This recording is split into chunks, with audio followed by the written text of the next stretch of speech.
Glória a Deus, aleluia. Atos capítulo 28, vamos ler o capítulo inteiro.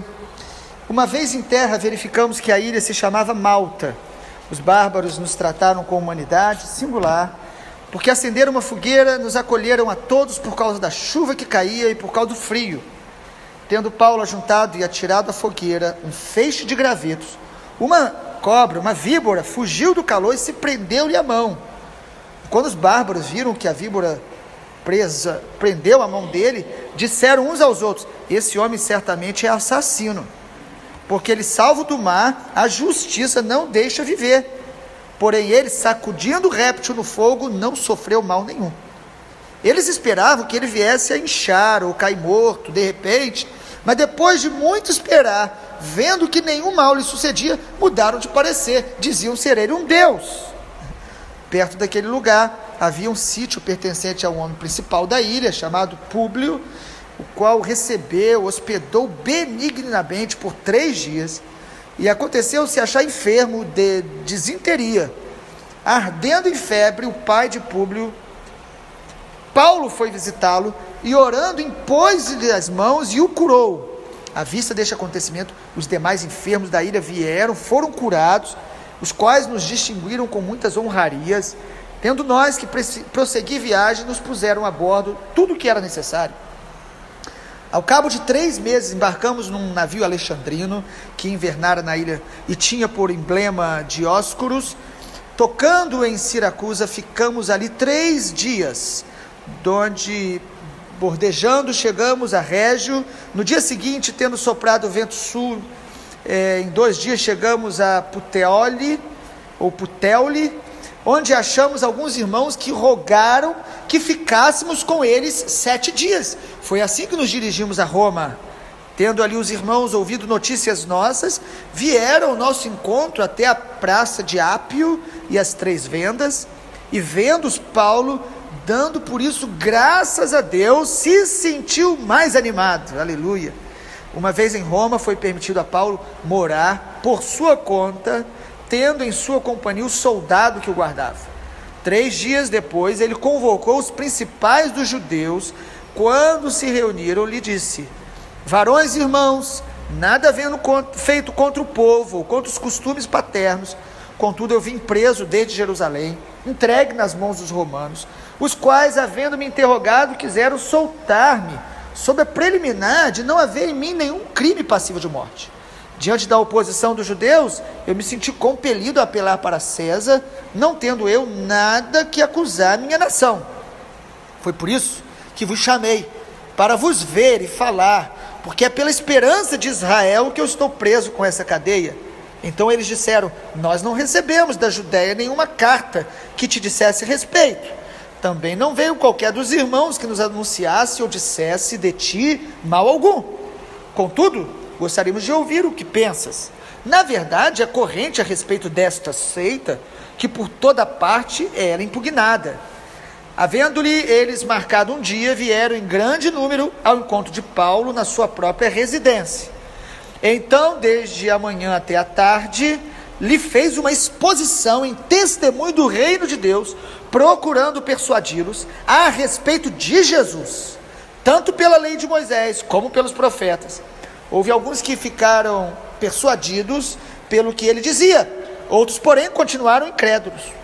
E havendo discordância entre eles, despediram-se, dizendo Paulo essas palavras: bem falou o Espírito Santo a vossos pais, por intermédio do profeta Isaías, quando disse: vai a este povo e dize-lhe, de ouvido ouvireis e não entendereis, vendo vereis e não percebereis, porquanto o coração deste povo se tornou endurecido. Com os ouvidos ouviram tardiamente e fecharam os olhos, para que jamais vejam com os olhos, nem ouçam com os ouvidos, para que não entendam com o coração e se convertam, e por mim sejam curados. Tomai, pois, conhecimento de que esta salvação de Deus foi enviada aos gentios, e eles a ouvirão.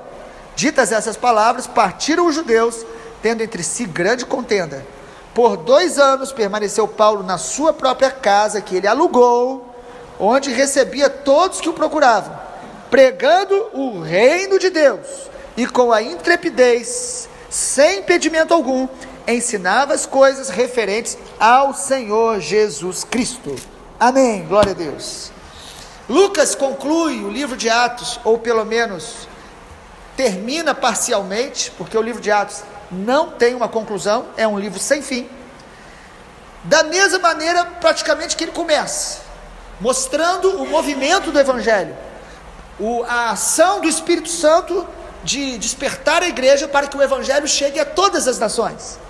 O Senhor Jesus falou a Paulo que ele testemunharia em Roma, a grande capital do império, o centro do poder político daquele tempo, e não para ser um lugar final, mas para ser um lugar onde Paulo passaria os últimos anos dele preso, mas o Evangelho sendo pregado.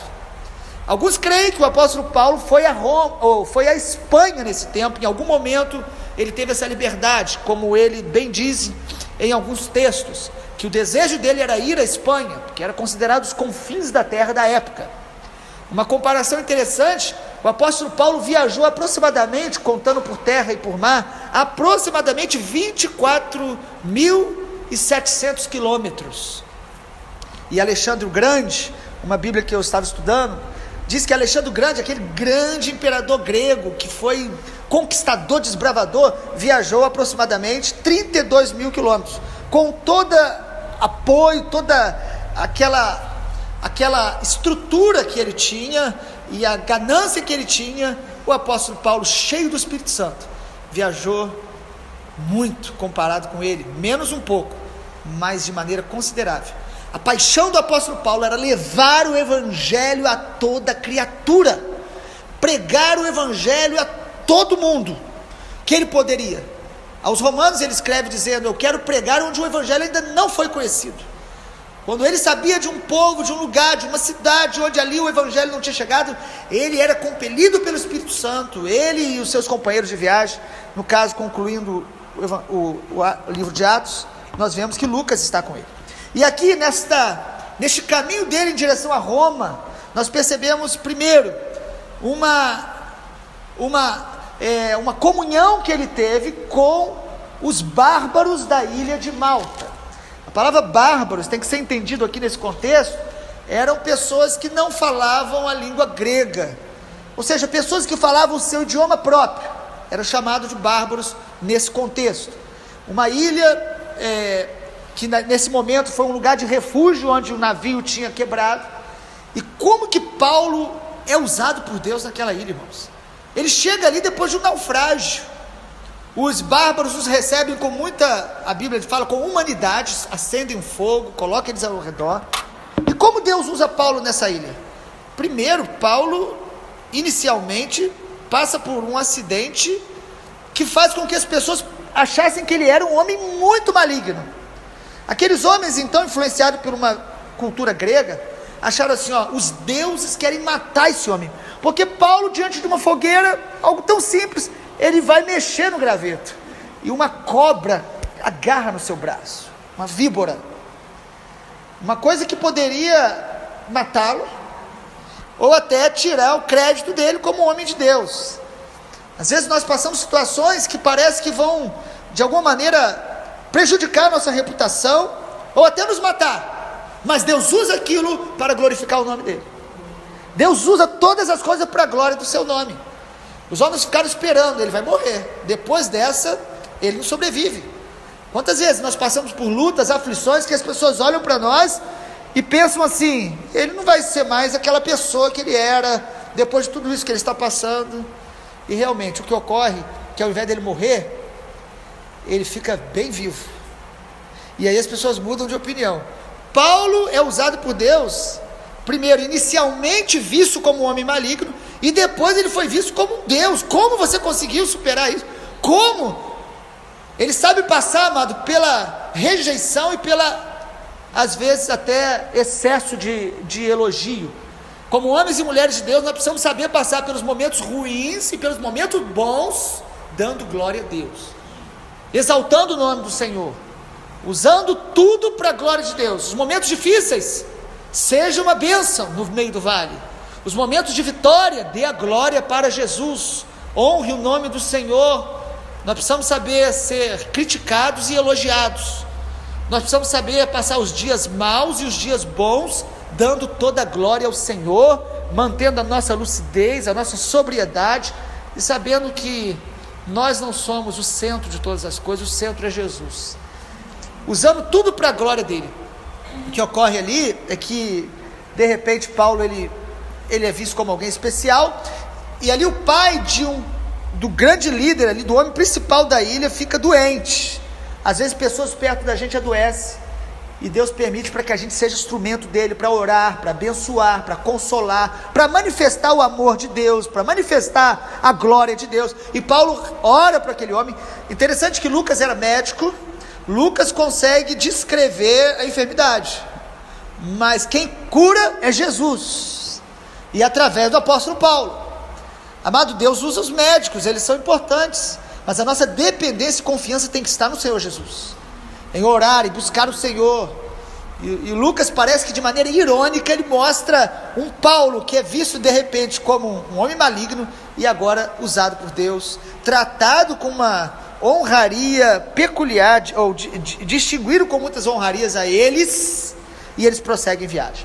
O segundo momento de Paulo nesse caminho para Roma é que ele encontra irmãos no meio do caminho, em alguns lugares que eles pararam. Os irmãos percebem aí no versículo 15, diz aí que no versículo 15, alguns irmãos ouviram notícias deles e foram até o encontro de Paulo. Versículo 15 diz: e Paulo, os vendo, deu graças a Deus e se sentiu mais animado. Mas Paulo não era cheio do Espírito Santo? Paulo não era um homem que Deus usava para fazer milagres? Amado, estar na presença de Deus, ser cheio de Deus, não nos isenta de precisar de gente, de precisar de comunhão, de pessoas, de precisar desse abraço, de precisar dessa pessoa do nosso lado. Paulo foi encorajado, animado, encontramos irmãos que foram até ele. Nós precisamos ter essa alegria de ir ao encontro de irmãos, de perguntar como eles estão, de orar, e hoje até pelo celular isso faz diferença. Quando lembramos de alguém, mandar uma oração gravada, quando podemos ir até aquela pessoa. Nós vivemos tempo onde as pessoas estão desesperançadas, desesperançosas, as pessoas estão desanimadas, e nós que conhecemos o Senhor, somos usados por Deus, também passamos um momento que precisamos de encorajamento uns dos outros. Será que o Senhor Jesus precisou disso? Quando o Senhor Jesus foi para o Getsemane, o que ele fez? Ele chamou 3 discípulos para estarem com ele. Não ajudaram muito porque dormiram, mas estavam ao lado dele. Às vezes algumas pessoas não vão trazer a solução que a gente quer, a palavra que vai tirar a nossa angústia interior, mas o fato de a gente pedir ajuda já é uma atitude de humildade e de humanidade. Paulo é encorajado no caminho para Roma por irmãos que vão ao seu encontro, talvez para ouvi-lo, talvez para compartilhar algo. E em terceiro e último lugar, Paulo chega a Roma. Enfim, a partir do versículo 16 de Atos 28, e Paulo foi para Roma. Percebemos aí que foi dado a ele permissão de morar de aluguel. Às vezes hoje, com a teologia da prosperidade, a gente acha que nós temos que ter tudo, e cada dia é o melhor, e isso só vai nos tornando cada dia mais egoístas, materialistas. Paulo morando de aluguel, e ali ele não perde tempo. Ele está em Roma esperando para ser julgado. Ele poderia estar numa atitude de vitimização, de desânimo, mas o que ele faz? Depois de 3 dias, ele manda chamar os líderes judeus que estavam em Roma, e ele vai e se explica para eles: olha, eu vim para cá, porque os judeus lá em Jerusalém estão querendo me matar, e os judeus aparentemente dizem: olha, nós não recebemos nenhum encaminhamento sobre você não, porém, eles falaram o quê? Mas nós estamos ouvindo falar dessa seita aí, que tem um problema nessa seita, ou seja, eles já estavam de alguma maneira reservados com o evangelho. E o que ocorre é que a partir do versículo 22, os judeus gostam muito até hoje de ouvir e discutir, seja qual assunto for, eles gostam muito.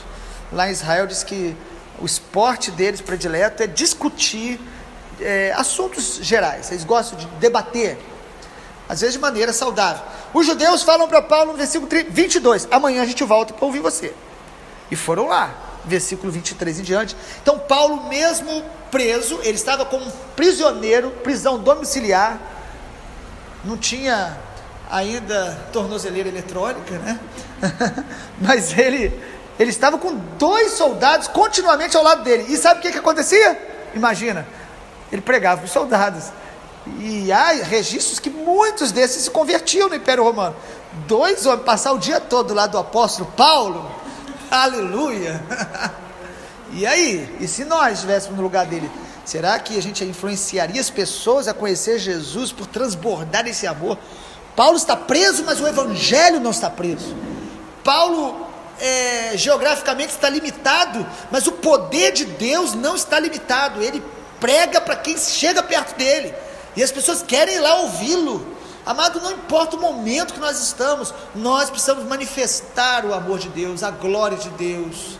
Às vezes é no vale que realmente Deus vai fazer brotar fontes. Deus vai nos usar para abençoar tantas pessoas. E diz o texto que Paulo começou a testemunhar, e aí, o mesmo que ocorre em todo o livro de Atos, o mesmo padrão.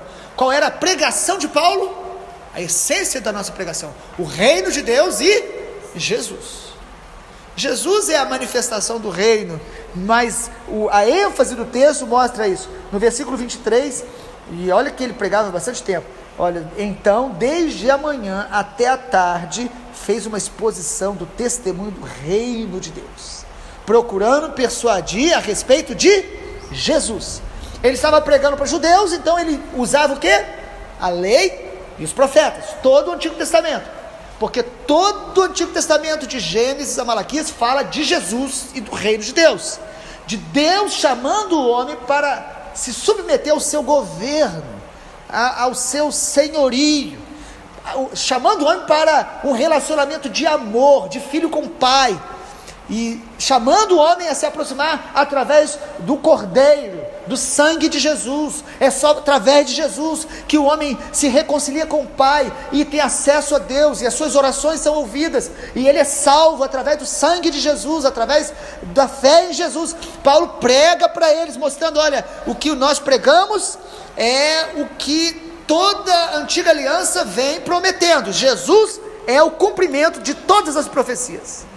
E aí, os judeus ouviram ou não? O texto diz que alguns creram e outros não creram, permaneceram incrédulos. Amado, todos nós ouvimos o evangelho, e hoje no Brasil então, todos nós temos ouvido a palavra de Deus, escutado, mas sempre teremos uma escolha. Alguns creram e outros permaneceram incrédulos. E quando Paulo ouviu isso, percebeu isso, Paulo era bem direto. E ele cita a palavra. Ele fala: vocês, o que está acontecendo aqui é o que falou o Espírito Santo através de Isaías. Já pensou? Você conhece a palavra, porque os judeus aqui eram seguidores da lei, pelo menos eles achavam que eram. E Paulo diz: o que vocês estão fazendo é o que Isaías falou, que Deus falou através de Isaías, que esse povo ouviria, mas não entenderia, veria, mas não perceberia. Quando que nós ouvimos e vemos e não percebemos e não entendemos? Quando o nosso coração se endurece. O texto fala isso, porque esse povo se tornou endurecido. Amado, nosso coração se endurece quando nós começamos a ouvir a palavra de Deus e não queremos nos submeter a ela, não queremos obedecê-la.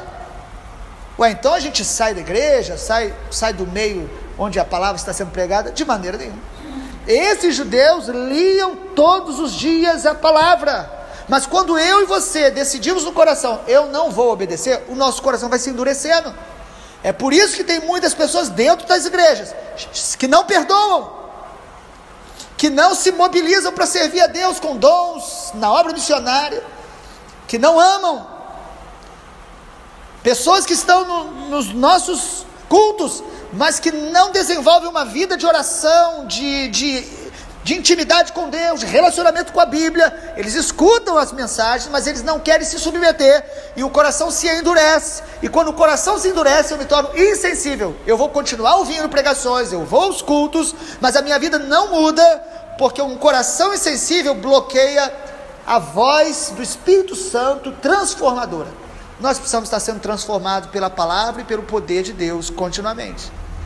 Paulo então meio que confronta esses judeus e fala: olha, vocês ouvem, mas ouvem tardiamente, ou seja, não querem obedecer. Temos que tomar sempre esse cuidado. Nós que pregamos, muito mais. Precisamos pregar e praticar o que a gente prega. E há uma luta dentro de nós, de cada um de nós, para que a palavra de Deus possa ser praticada por nós. Conhecer a Bíblia é maravilhoso, praticar é poderoso. Praticar é que transforma, praticar é que me torna justo diante de Deus, justificado por Jesus, mas alinhados com a sua verdade. No dia do julgamento, Deus não vai me salvar porque eu curei, porque eu expulsei demônio, porque eu orei em outras línguas.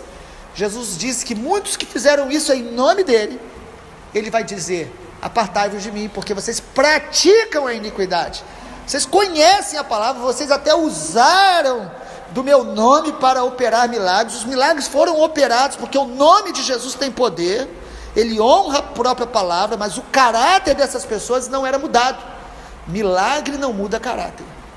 Nem você experimentar um milagre, nem você ser usado para que o milagre ocorra, transforma o caráter. E o que nos torna aprovados diante de Deus é um caráter transformado pelo Espírito Santo, obediente à palavra de Deus. Concluindo aí Atos capítulo 28, diz que no versículo 28, Paulo diz mais uma vez aquilo que ele fala no livro de Atos. Ele fala: olha, vocês já têm conhecimento da salvação, foi enviado aos gentios e eles ouvirão. Ele mostra aqui a universalidade do evangelho. Paulo mostra que o evangelho não é só para judeus, o evangelho é para todas as nações, e eu vou pregar a todos. Versículo 30 diz que todos eram recebidos, todos que o procuravam, e ele pregava, olha como conclui: pregando o reino de Deus com intrepidez, ensinava as coisas referentes ao Senhor Jesus Cristo. E não há uma conclusão, porque Atos não terminou. Atos do Espírito Santo continua nos dias de hoje. Nós estamos escrevendo as páginas, ou a igreja, Jesus através da igreja está escrevendo as páginas de Atos, capítulo 29, 30, até a volta do Senhor Jesus. Deus nos abençoe, e amanhã começamos a ler o Evangelho de Marcos. Leia o capítulo 1 e meditaremos amanhã. Glória a Deus.